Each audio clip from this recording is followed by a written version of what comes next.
আগামীর বাংলাদেশকে নেতৃত্ব দিতে বিএনপিকে ঢেলে সাজাচ্ছেন তারেক রহমান।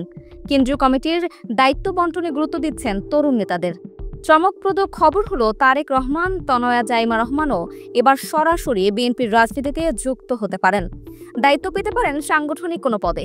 ইতোমধ্যে তিনি মার্কিন যুক্তরাষ্ট্রের ন্যাশনাল ব্রেকফাস্ট প্রেয়ারে অংশ নিয়েছেন দলের ভারপ্রাপ্ত চেয়ারম্যানের প্রতিনিধি হিসেবে।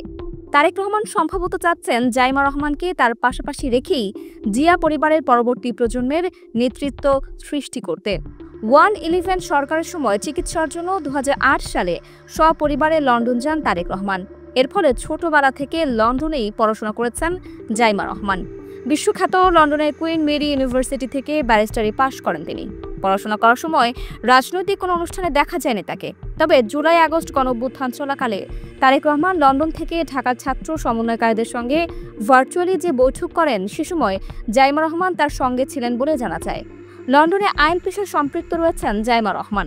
রাজনৈতিক পরিবারে জন্ম হলেও এখন পর্যন্ত রাজনীতিতে সম্পৃক্ত হননি জাইমা। তবে খুব দ্রুতই সরাসরি বিএনপির রাজনীতিতে যুক্ত হতে পারেন তিনি। জাইমা রহমান রাজনীতিতে সক্রিয় হচ্ছেন এমন খবর আরও কয়েকবার শোনা গিয়েছিল, কিন্তু সেটা বাস্তবে হয়নি।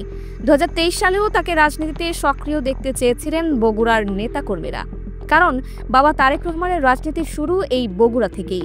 এজন্য জেলা বিএনপি নির্বাহী কমিটিতে সদস্য হিসেবে দলের চেয়ারপারসন খালেদা জিয়া, ভারপ্রাপ্ত চেয়ারম্যান তারেক রহমানের পরই তার নাম তালিকাভুক্ত করে অনুমোদনের জন্য কেন্দ্রে পাঠানো হয়েছিল।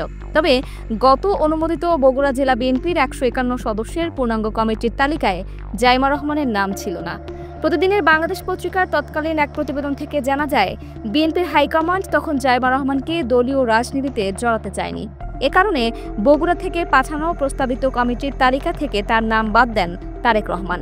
তবে এখন প্রেক্ষাপট ভিন্ন। বাংলাদেশে বর্তমানে তরুণ নেতৃত্বে জোয়ার বইছে। দেশের বিশাল তরুণ সমাজ চায় এক নতুন রাজনৈতিক বন্দোবস্ত। এক্ষেত্রে বিএনপির অভিজ্ঞ রাজনীতিবিদের পাশাপাশি তরুণদেরও কাজে লাগাতে চাচ্ছেন তারেক রহমান। সেই সাথে জিয়া পরিবারের ঐতিহ্য এগিয়ে নিতেও দরকার ভরসাযোগ্য একজন পারিবারিক সদস্য। আর এক্ষেত্রে জাইমা রহমানই হতে পারেন তারেক রহমানের বড় ট্রাম্প কার্ড।